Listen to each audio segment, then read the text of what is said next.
you could attend the same class online. So we had to figure that out for the first time today, I think.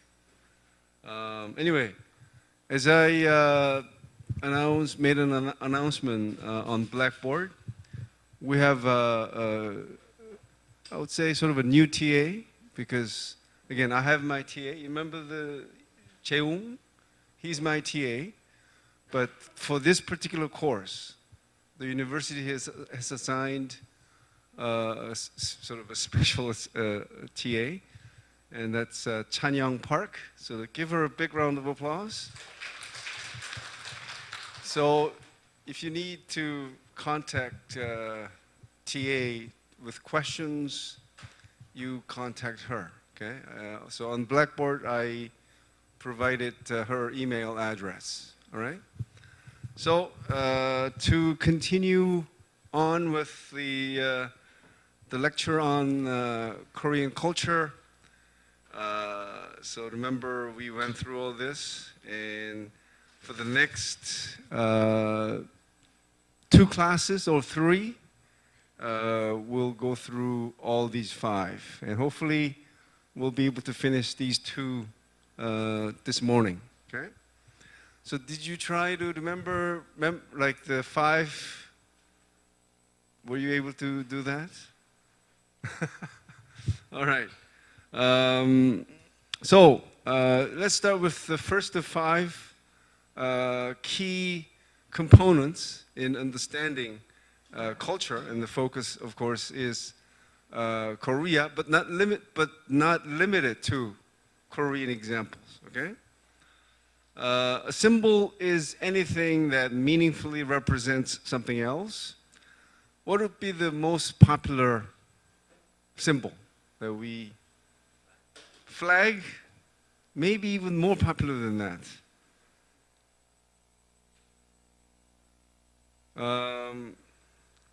I thought someone would say something like love symbol, right? Heart. Since we're talking about symbols, I hope you could also look into the meanings behind certain symbols plus names. For example, maybe it's a well-known fact, Nike. You know what that symbolizes? Not the swish. I mean, that's a symbol that the company uses as its logo. But do you know what Nike comes from, the word? Yes. So the goddess of what? So if you know the meaning, you go, wow, what a company name or brand name, right? Yes. Yes, Nike is it Greek or Roman? Okay, Greek goddess of victory. So for a sports brand, it's a godsend, a name, right? And have you had any Korean beer yet? What's the name you're familiar with? Yes? Tera. Tera is a name from a Roman mythology, goddess of earth, soil. So you know the terms like territory, terrestrial, comes from that word, Terra, right? So from now on, when you drink Korean beer, you could think of the goddess of earth. So that's sort of a nice ice-breaking point. Now you know what we're getting at. Now, do you know any Korean cultural symbols? And to a question like this, you should not mention kimchi or rice or whatever the case may be. Can you think of any symbols? Yes. Okay. Buddhist swastika. It's sad that we have to qualify it by saying Buddhist because swastika, as I'll tell you later, is a very popular symbol in many parts of the world without any meaning. It's a simple decoration, okay? But we sort of try to stay away from that symbol because of the Nazi atrocities, right? And its association with, the symbol's association with Nazism, right? What else? So the Buddhist swastika is definitely a good one. Okay, that's one. Can you name maybe one or two more? Yes. Black. Oh, the lines, we call them trigrams.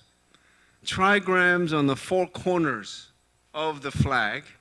And like I do for probably every class, I will mention some keywords for you to look up in your free time, okay?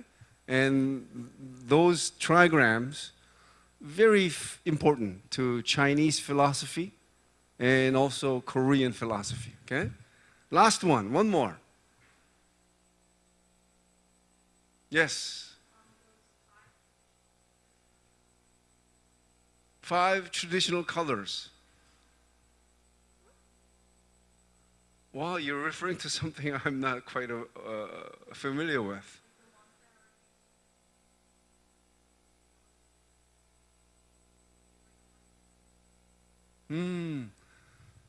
Excuse me for not being able to know what she's talking about. It's my ignorance. So I'll look this up, okay? And maybe if you could also remind me. And yes, some of you have written emails to me, but I've been very, very busy up to yesterday. So from today on, I'll be able to respond to your emails more promptly, okay? So let's get back, I'll get back to your question in my own time, okay? And try to get back to you maybe next week, okay? Anyway, the ones I have here are the most representative examples of Korean cultural symbols, okay? And the first one is what is called taeguk.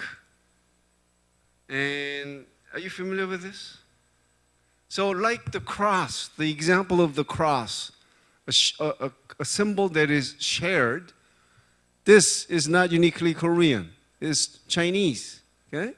But we take this to a degree higher because this is featured in what? In the Korean flag. And this taeguk, which also could look like this, horizontally, refers to yin and yang. And I want you to have a more deep understanding of this beautiful philosophy of yin and yang. Okay?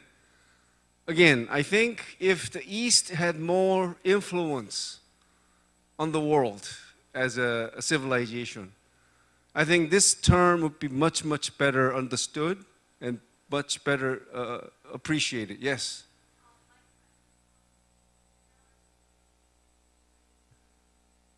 여기 저 슬라이드 안 보인다는데요. Thanks for pointing that out. I thought you were going to say something about yin and yang.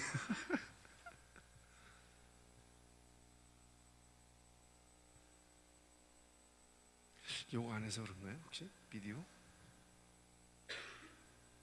아, 여기서 안 켰구나. 처음에 켰어야 됐는데. 아, 된다. 네, 될 거예요, 이제. Okay, can you ask her or him?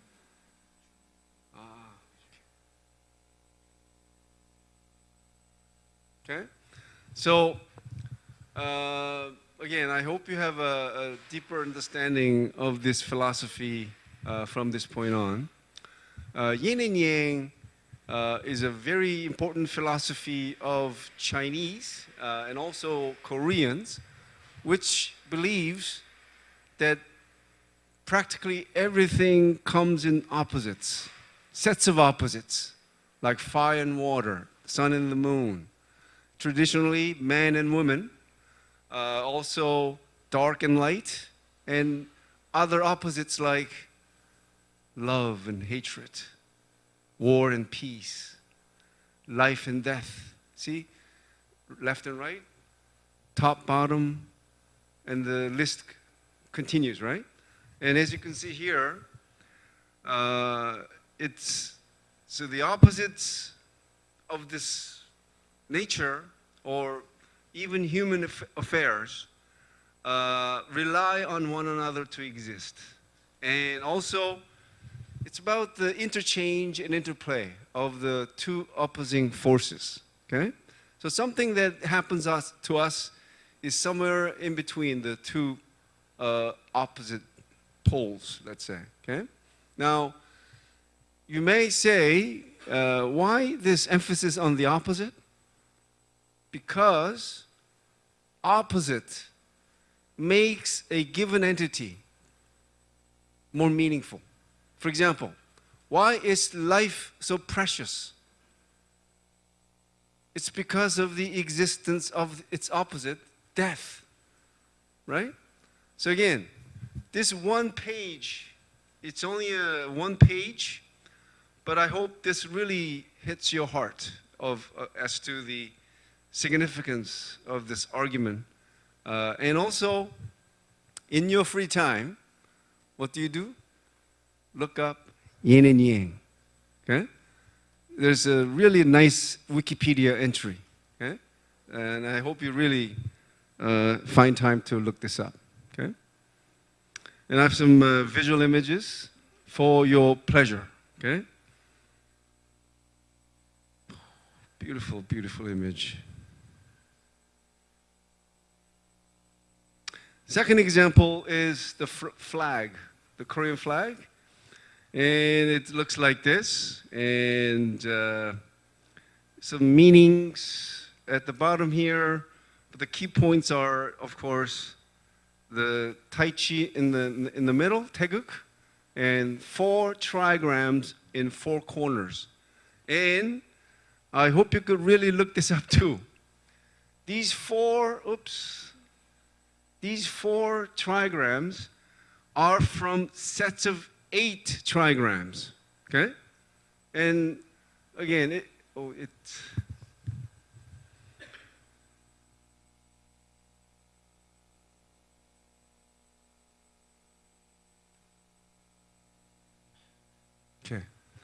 So if you could type 팔gue or bagua, you get a nice entry, okay? And it has all these elements, okay? Again, with these, in ancient China, they try to sort of understand how the nature worked, how the human affairs played out, and also they try to predict the future, okay? So, again, look up 팔gue or bagua in Chinese, okay?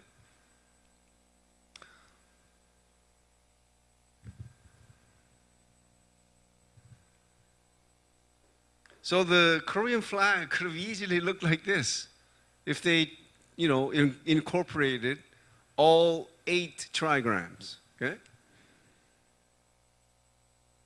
Are you familiar with this? Is it possible that they copied this from the Korean flag? I don't want to call it stupid joke, but something to think about. Okay, Koreans have this deep passion and love for their flag, and I think it's true for everyone, right? You love your flag. And, well, I'm showing you this because of certain traumatic experience I had with a Korean flag. Okay, this is from 2002 FIFA World Cup. And at the time, this flag held the Guinness World Record as being the biggest flag. But why was it a trauma for me? I paid over $500 for this game, and my seat was somewhere in the middle right here. And because these patriotic Koreans wanted to showcase the beauty of the flag, they never removed it for the whole game. So I was just stuck there, couldn't move. Seriously. Okay, example number 3. It's called samtaeguk, and it's sort of addition of an additional angle to taeguk, right? That's why it is called three-way taeguk. And it comprises of the blue sky, red earth, white or yellow human being. Okay, so they coexist. That's the key point. Okay. And where have you seen this in Korea? Anyone? Can you pinpoint to a certain place or something that you saw this from or at? The thing about symbols is that they are widely used. Okay? Yes. Yes, government ministries, government organizations, and so on. That's very good. Right, so here we go. I just have a lot of images here for this particular symbol.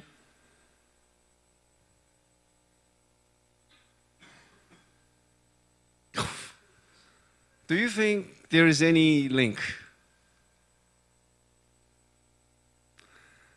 I'm sort of pushing it, but but the point is, as you may have heard, art is in the business of imitation. Okay? So one's drawing, for example, is a culmination of everything he or she was exposed to in his or her lifetime. Visual images, audio stimulus, and so on, right? So when I saw it for the first time, I immediately thought of samtaeguk. I don't know if that's a Korean thing, but so there's a Korean government, and for the Seoul Olympics in 1988, it had 2 parts. The upper part, samtaeguk, and if you're a subway rider like me on a daily basis, you'll appreciate that all the transfer stations are marked with samtaeguk. You notice? Okay. Example number 4 is 무궁화. It's in English, Rose of Sharon.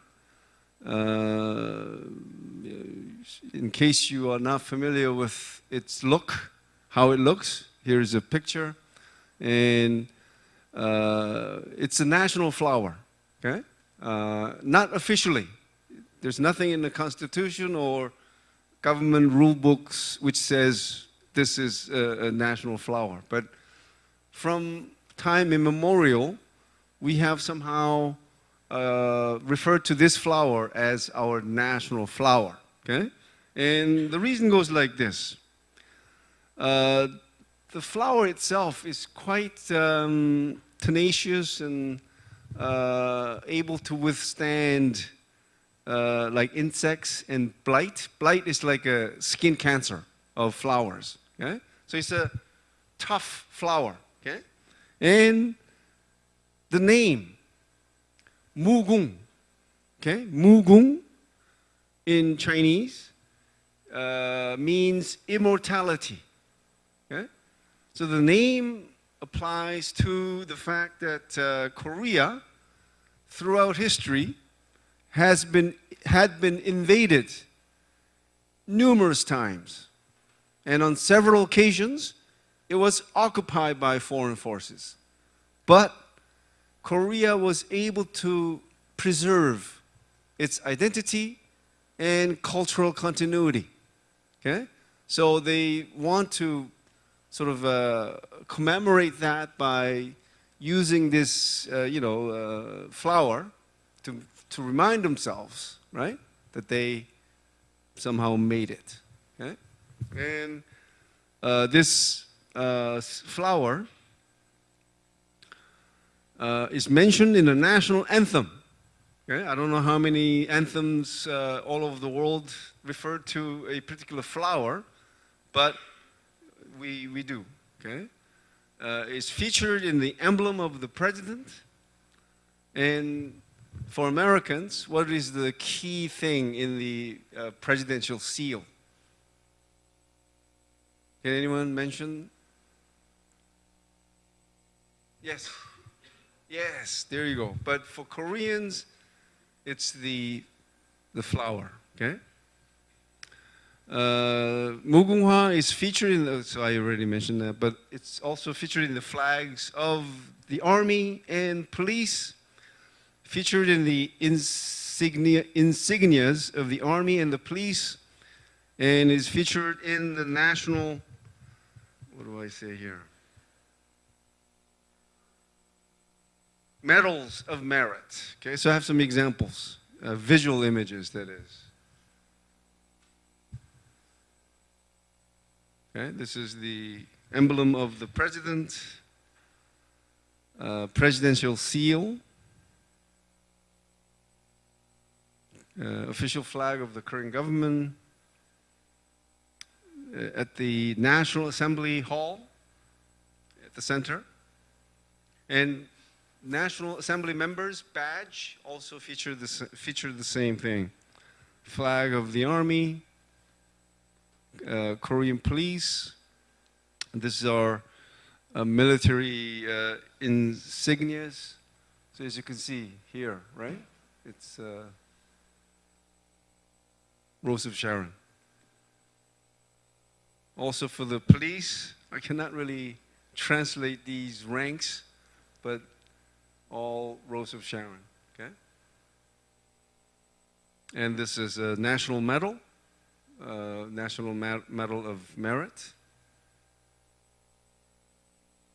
Okay, example 5 is the tiger. And tiger represents the values of vigor, courage, dignity, fierceness, and chivalry. And I think I mentioned that the last tiger on the peninsula was killed during the Japanese colonial period. I'm not blaming the Japanese, I'm just saying the period happened to coincide with the Japanese colonial period.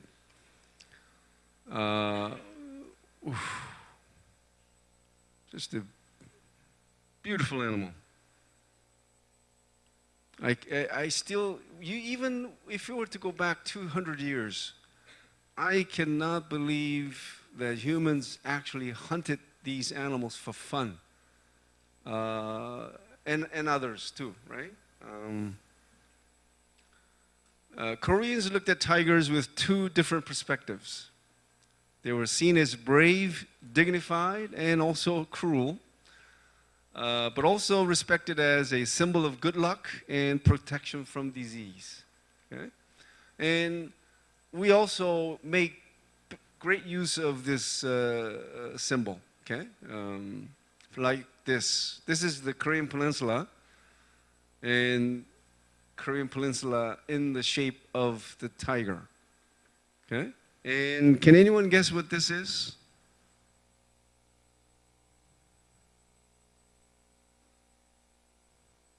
It's tiger poo. I'm just kidding. That's Jeju Island. So, especially for exchange students, while you're here, make sure you visit as many places as possible, especially Jeju Island. Okay? It's a very exotic island. It has palm trees, believe it or not. Many people come to visit Korea, just that island. Never mind visiting Seoul. They just go there and then go back to their country. That's how beautiful it is. Okay? So when you go back, it's very difficult to come back because it's very costly, right? So make sure you visit Jeju Island, and if you have time and money, China, and if you have time and money, Japan. It's a must thing to do while in Korea, okay? So tiger was used as a mascot for the Seoul 1988 Olympics and also for Pyeongchang Winter Olympics in 2018, along with the bear. My personal preference was the bear. It looks cuter. And the university logo, we have many logos, but it's one of them, right? Example number 6 is swastika or Buddhist swastika. And it looks like this, of course. And the name comes from swastika, that is, Sanskrit, denoting something related to auspiciousness, luck, good luck. Okay, so it's a symbol of good luck, and so it's this sort of good luck symbol is used not only in Buddhism but also Hinduism, Jainism, and Sikhism. Okay, so this symbol is not unique to Buddhism. Okay, it's also a symbol for one of Jainism, and Hinduism has many symbols, right? And one of them happens to be swastika. Anyway, it appears that that swastika had been used as has been used as a decorative sign in various cultures since at least the Neolithic era. Okay, and here are some examples. These seals from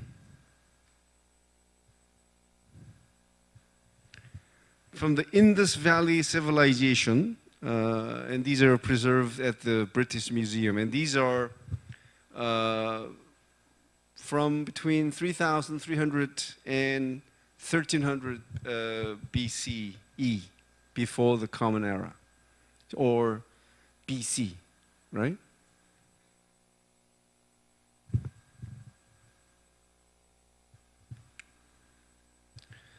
This swastika necklace from northern Iran, okay, and dating back to 3,200 years ago.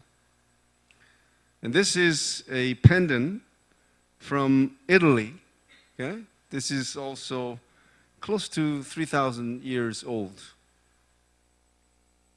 And this is a mosaic from Spain, okay? As you can, again, no meaning, just a decoration, okay? This is a mosaic swastika in excavated church in Israel, of all places. And this is from a church in Ethiopia. And there are two ways to draw swastika, and Korea uses only this. Some Buddhist countries use both, and some Buddhist countries, like Thailand, do not use swastika as a symbol for their religion. Okay? And also, well, that's another thing. If you want to sort of try out what Korean culture is like, you should also try to visit Buddhist temple and see what the visitors do. Okay? Are they meditating or are they praying? What do you think they're doing? Praying. So the thing you read about Korean Buddhism, it's very misleading because they only talk about meditation, right? And I know, let's say, if I personally know 20 Buddhists, not a single person meditates. That's how meditation is so not practiced by Korean Buddhists. And yet, official sort of documents or things that are introductions about Korea, meditation. And the same thing for Japan. I hope I'm not offending any Japanese student, but so religion should always be seen as something that is practiced versus something that is on paper. Okay? Japan also prides itself as a practitioner of Zen Buddhism, right? But if you talk to, or if you see a typical Japanese Buddhist, When they go to a Japanese Buddhist temple, they pray. Okay? They don't go there to meditate. Okay, okay, this is a typical look of a temple, and this is a temple in Gangnam district. This is a temple. This is probably the ultra modern looking temple. Okay?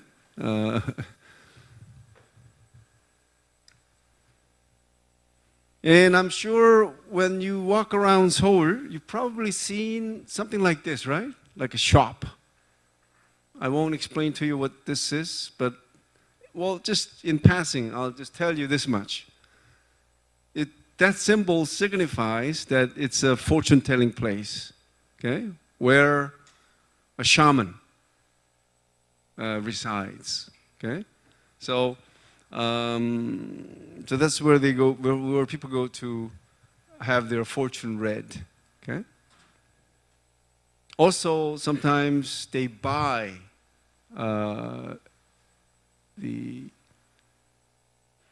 what is good luck charm, okay? What's another term for that? Talisman, okay? Anyway, last symbol that I want to mention is the cross.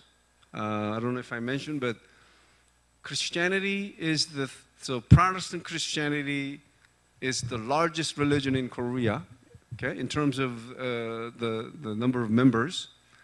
And the Catholicism is the third largest religion, okay?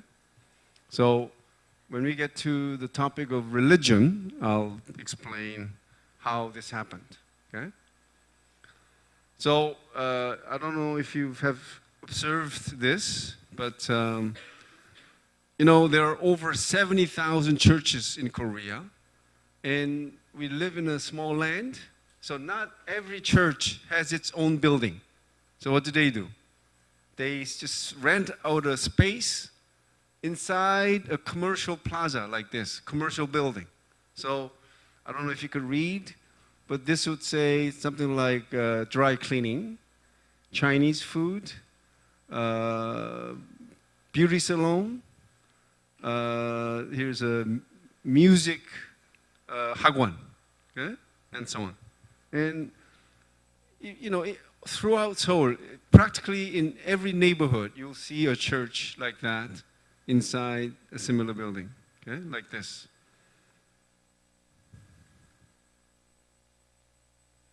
And more inside, it looks like this, very cozy, small church.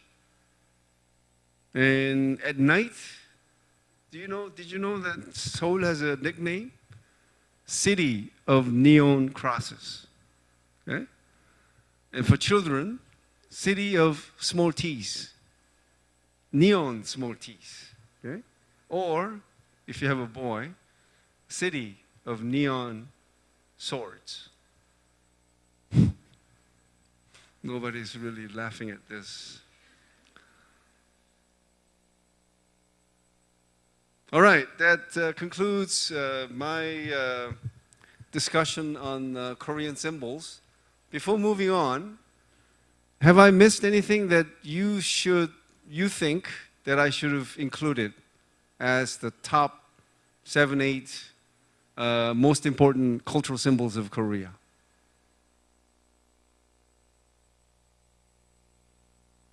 All right, so just like I do, if you could think of any symbol that you want to remind me of as something that is very interesting or something more worthy of deserving my attention, again, please email me, okay?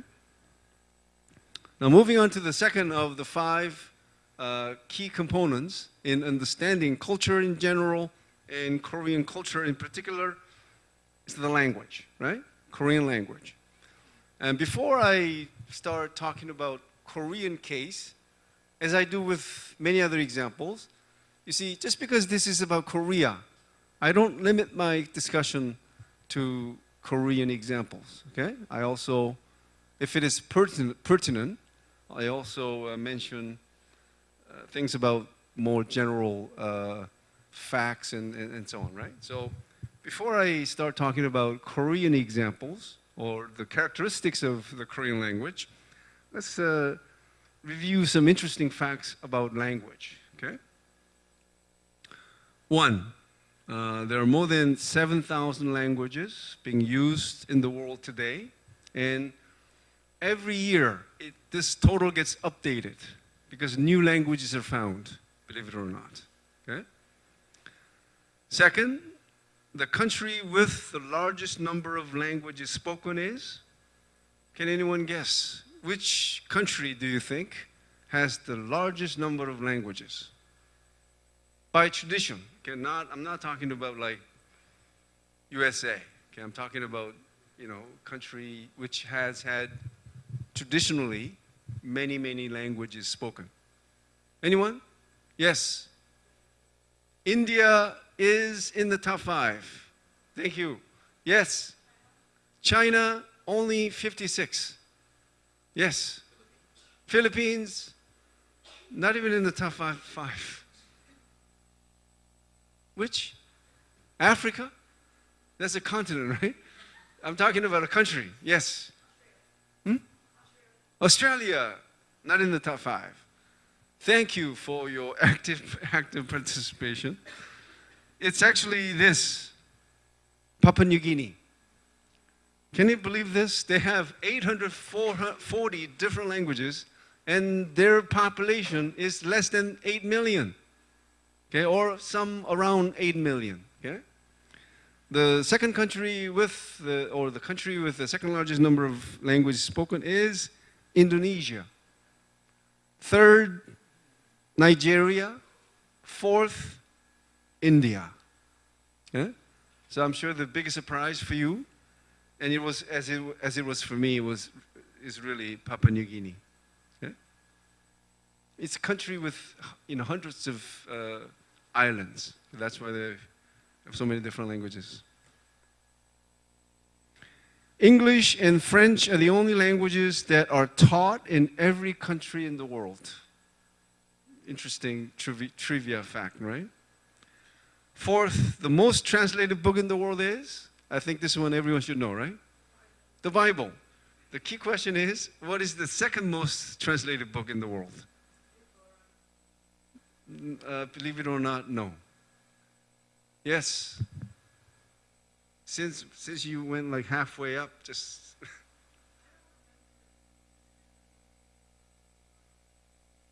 no. It's a book from the West, that I can tell you that much. Yes. Just name one of your favorite books. It may be on the list. Yes. No. Yes. Harry Potter. That's a very good answer, but not the correct answer. Number 2 is this. Little Prince. So, if it hasn't been a long time since you last read it, please, it's a high time to pick this up. It's a short book, very easy to read, and it's just a profound book. Okay. Now, third most translated book. Sorry for asking too many trivia questions in the early morning. But this is one way to wake you up, right? Or keep you awake. Number 3. It's Pinocchio. And I know why. The world needs more honesty, right? That's my interpretation. Fifth, Khmer, it's a Cambodian writing system, has 74 letters, okay? For your information, English has 26, right? So you can see how many more letters they have to use to express themselves, right? And 6, the writing system with the smallest number of alphabets, Rotokas, has only 12 letters, and they're all English alphabets. Okay? For your information, there are many countries throughout the world where they use English, okay, as their writing system. Okay? Not that they use, for example, school, English spelling school to refer to school. They just pronounce, whatever pronunciations they have, they use English alphabets. Okay? So this is one good example. Okay, I hope that's good enough for some certain interesting facts about language in general. Now we turn to Korean language. These are facts. In terms of the number of native speakers, or the first language speakers, Korean is the 12th most spoken language in the world. I find this to be very shocking because unless I knew this, I sort of would have ranked Korean as somewhere in the 20th or a little bit below even, right? But anyway, this is how we arrive at the number. The current population in Korea is over 51 million, but that includes 2 million foreigners. That's why the number of Korean native speakers in South Korea is 49 million, North Korea 25 million, and overseas Koreans, we have a number at 7.4 million. Okay? Now, just as sort of a side note, traditionally, North Korea has always had much smaller population than the South. Okay? Usually about half, like today. Okay? Why? It's much colder, okay? And it's more mountainous. So they never had enough food to support bigger population. Okay? And I want you to look at this, look at these figures to maybe have an idea about why Korea remains divided. This is a big if question, but did I talk about this before? When Korea was liberated in 1945, North Korea was occupied by Soviet forces plus communist sympathizers. The South, American military government, and those who supported the US. Now, again, this is back in 1945, but we're not divided yet.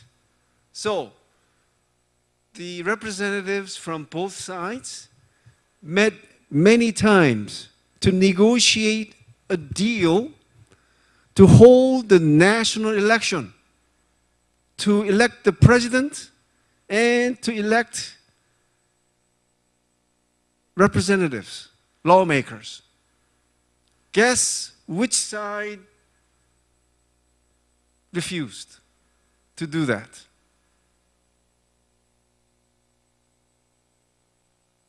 Just by looking at the population, can't you arrive at a good guess?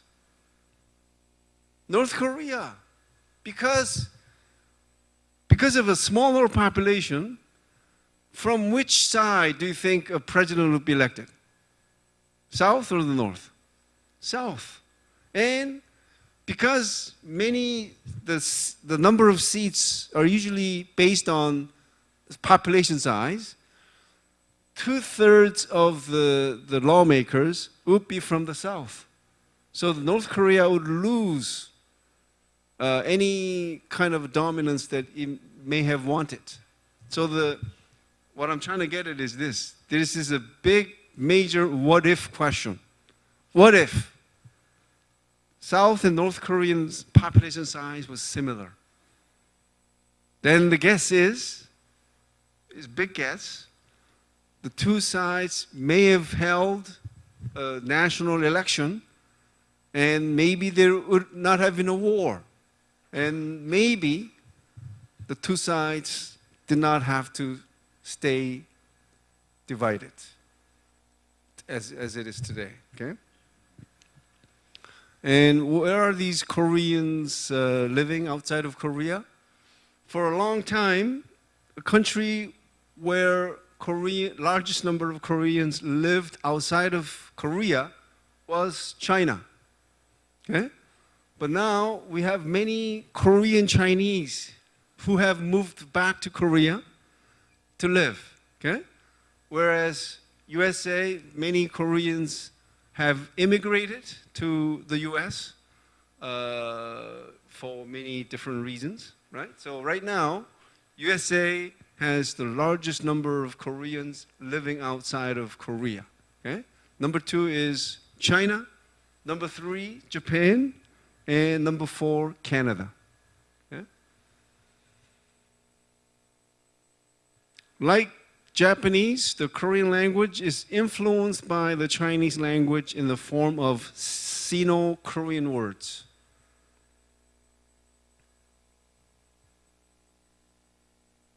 I don't know if I could make enough sense for you to understand this, but it goes like this.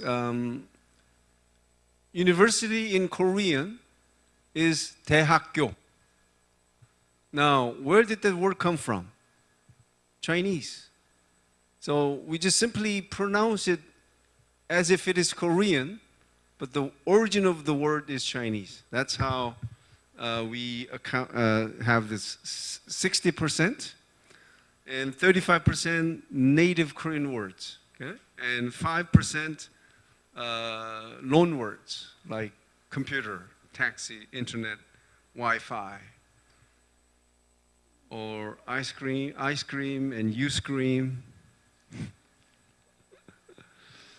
And so this is how the pie graph looks like, okay? Now, this is South Korea, but interestingly, if you look at North Korean language, they only have 1% loan words. So they try to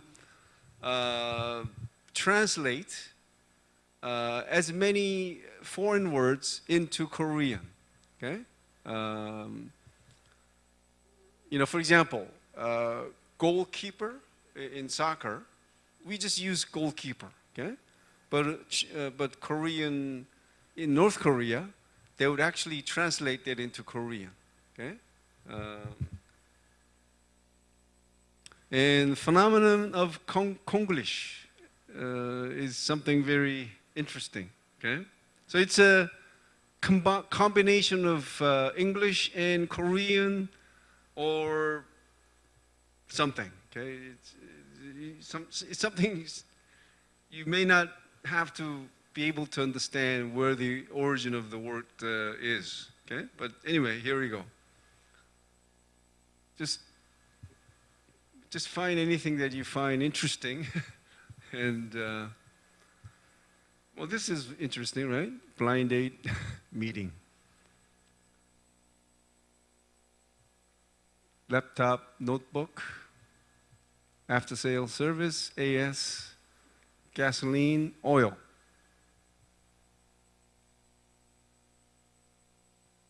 All right.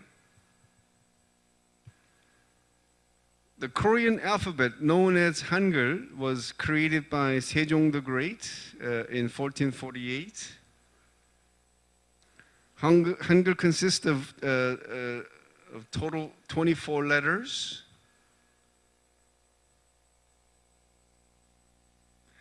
I don't know if you have tried to learn Korean, but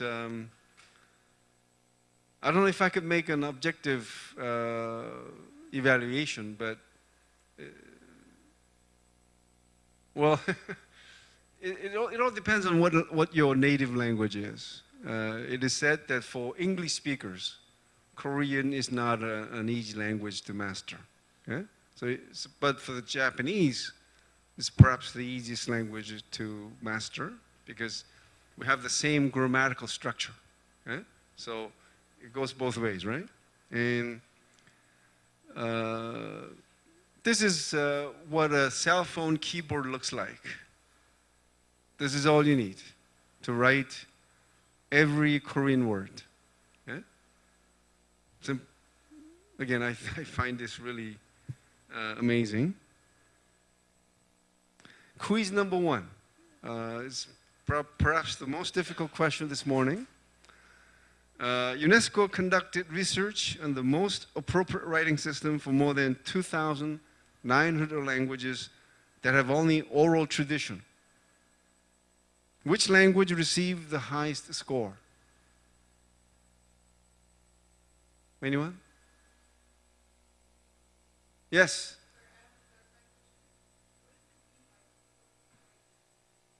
Oh, that's a good question.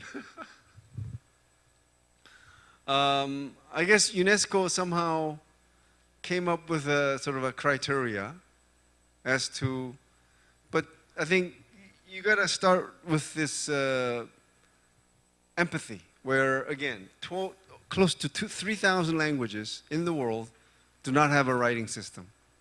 And if they were to adopt any writing system, so it could be Chinese writing system, it could be Japanese, it could be English, it could be Korean, and they looked at the possibility of teaching these people who don't have a writing system, you know, which would be the most convenient, I would say.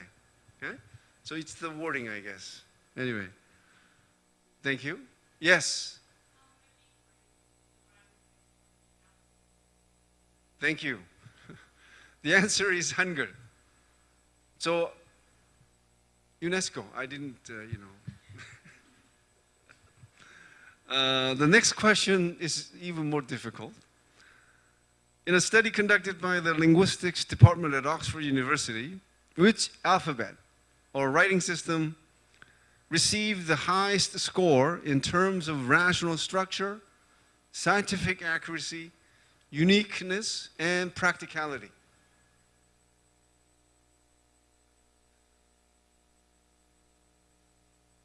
Anyone?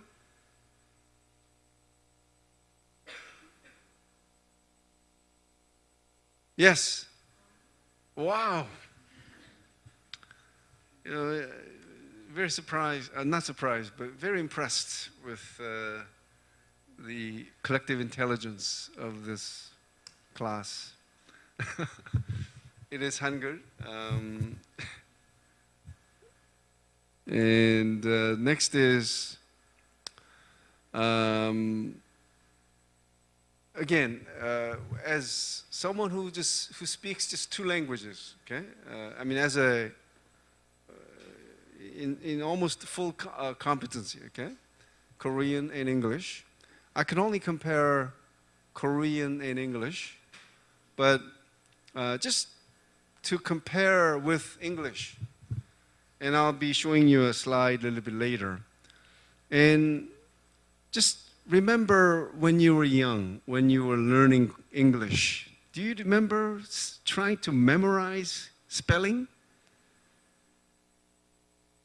That's English, at least, right? That's, for example, if you didn't know how to if you didn't memorize, how could you spell school? How could you spell George? How could you spell psychology? Champagne. Or autumne. And the list goes on, right? So these are just select examples, right? So silent letters in English. So again, even when I was learning English, I remember memorizing, okay? Spelling, okay?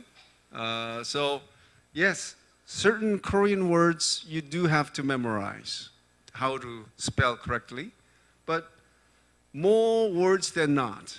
If you just hear what you hear and just write accordingly, you'll be good for about 80% correct writing, okay? Because it's simply, so as I put here, it's a visible speech, it is said, okay? And that's how it was made, okay? Now, turning to something more interesting, have you heard of Sapir-Whorf hypothesis? Well, according to these anthropological linguists, they argue that people who speak different languages see the world differently. Okay?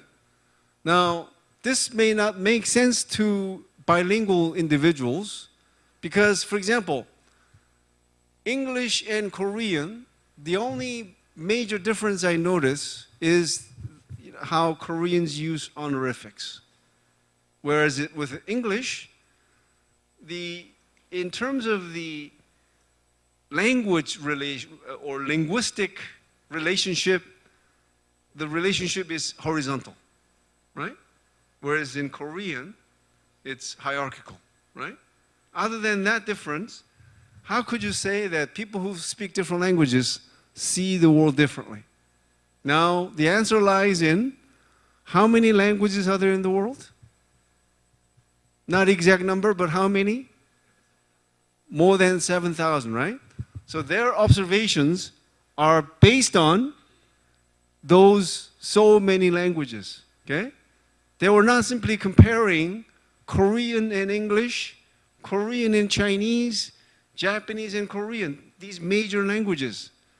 Their conclusion, again, was based on their observations of thousands of languages, okay? So based on that, this is what we get.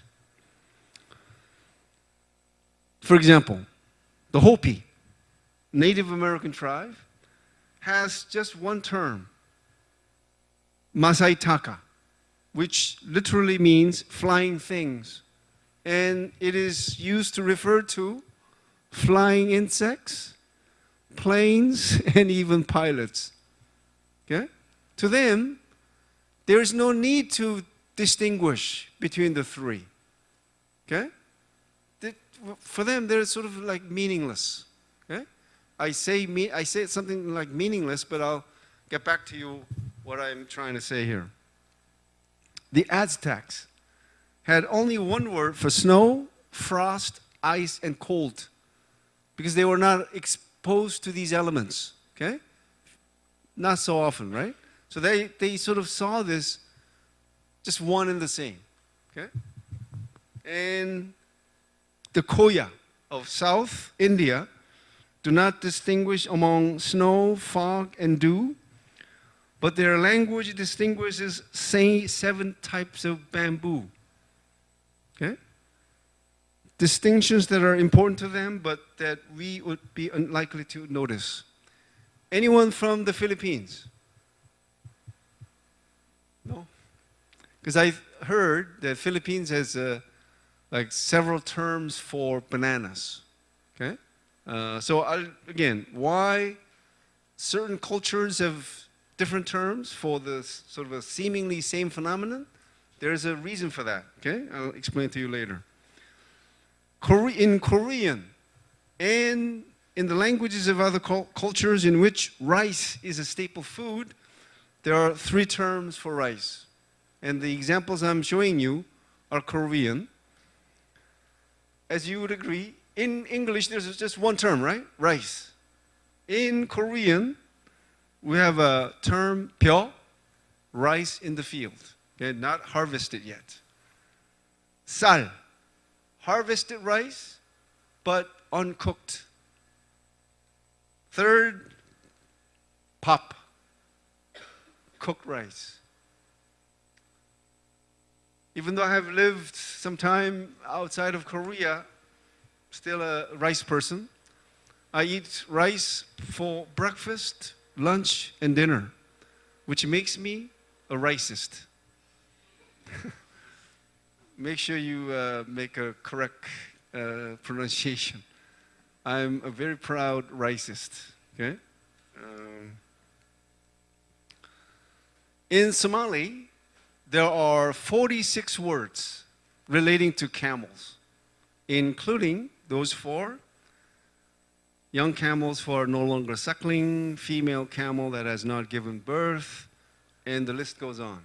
Okay? in Somalia, camels are the most prized assets, okay? And camels are essential for Somalians' survival in the past, okay? So again, I'll explain to you later. And there's only one word for snow in English, but did you know that for Inuits, they have dozens of words associated with snow, like this. Snow on the ground, fresh snow, softly falling snow, fallen snow, drifting snow, soft, deep snow.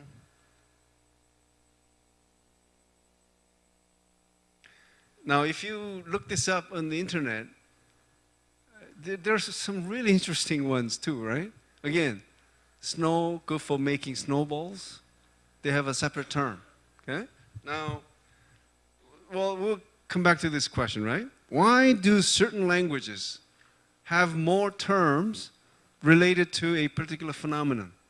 So you may sort of be looking at, Somalian examples or the Inuit examples, but I think more closer to what we're talking about is the Korean distinction of, three, or how we use three terms to refer to rice, right? Now, the answer to this question is this. Cultures, I'm sure you're learning this word for the first time, lexicalize certain concepts that are relevant or important to them and their culture.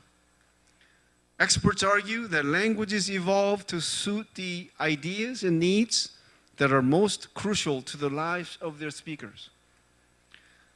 In the case of Inuit, they need to know whether snow is good for driving sled and know whether ice is fit to walk on or whether you will sink through it. So in the last minute, I deleted the slide on the terms for ice, okay? So that's why it's sort of something that sort of stood out there, right? So all these examples show, okay, in the case of, for example, Hopi, which did not distinguish between pilots, planes, and insects, because they didn't matter to their lives or survival, okay?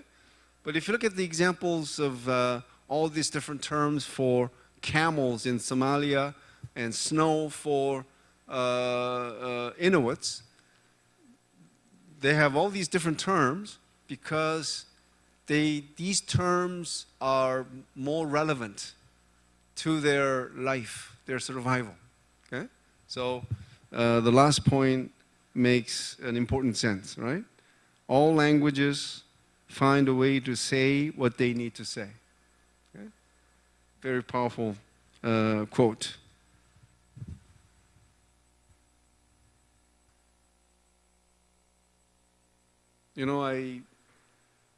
Is that time correct, or it's 5 minutes fast, right?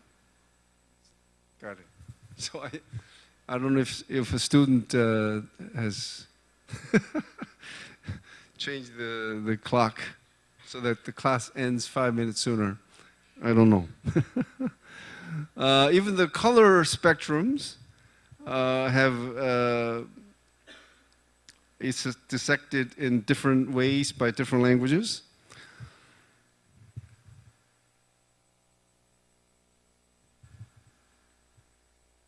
Many cultures to this day only recognize two colors, believe it or not.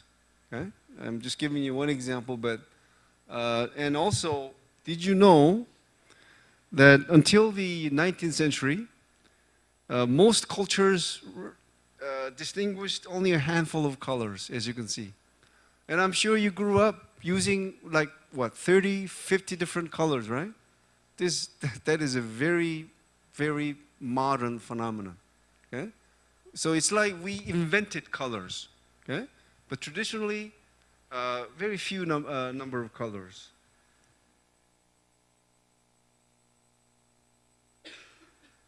So, keeping in mind the idea that language shapes how we view the world, or that language reflects the core values of the speakers, let's talk about some of the characteristics of the Korean language. Okay? And the first is honorifics. Do you all have a good understanding of what honorifics is?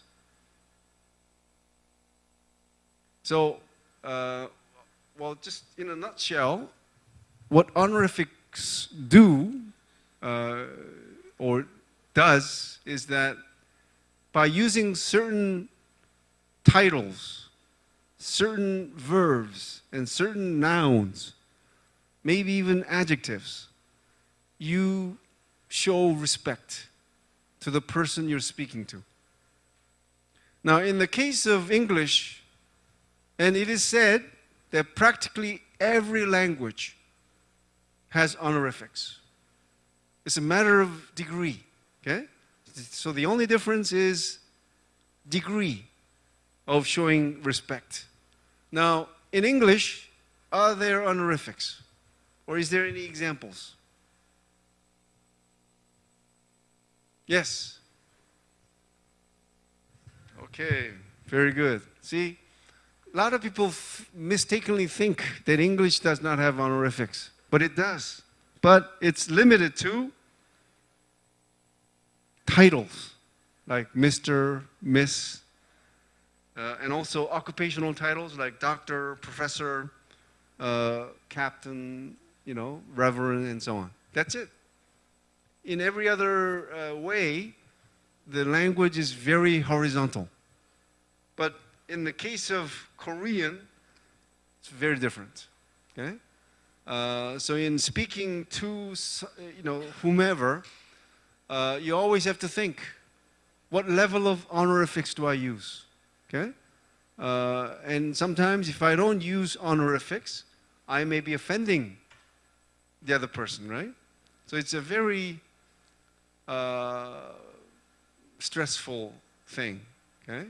And sometimes you're always very observant of the rules of honorifics, but let's say you get drunk. So that's why sometimes many fisticuffs and arguments happen when someone gets drunk and he or she violates this rule of honorifics. Because that really is a very sensitive issue, because when someone violates the honorifics rule, the person who gets offended feels that she or he is not getting a proper recognition. You know how we're animals who are always trying to get recognition, right? And again, you violating the rules of honorifics is really violating someone's right to be recognized as a respectable person. Okay?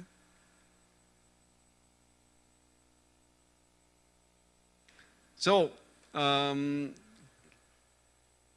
given that we have to pay so much attention to the proper rules of honorifics, it is said that one of the toughest professions in Korea is a translator. You know why? It goes like this. Just if you're translating a book, a novel, movies, television series, you always have to find out whom the senior is, okay, or subordinate, because the language rules change, right? So I think it's changing now, but before, when translators were translating English conversation between husband and wife, like 20 years ago even, wife always spoke with honorifics to their husbands, while husbands did not use honorifics. And it was so untrue, right? Because, and that's why I'm sort of being sidetracked here, but one reason I don't watch Korean dramas on network television is because I still find many wives talking to their husbands in honorifics, while honorifics are not used by husbands. Okay? The reason I do not like that is because it's so far from the truth or reality. Not many wives use honorifics to their husbands, even if they're 5 years, 10 years older. Okay? But so I think these TV dramas are somehow perpetuating this unequal relationship. I don't know if it is. I'm sure it is not done by intention, but anyway. Let me show you one more and I'll finish today's class. And the second example of the characteristic of Korean languages is hierarchical worldview. And what do I mean by this? Well, Confucianism prescribes ideal human relations based on clear hierarchies between older and younger, men and women, and superior and subordinate. So this is quite different from, let's say, American sort of ideals, right? Where it says something about equality, okay?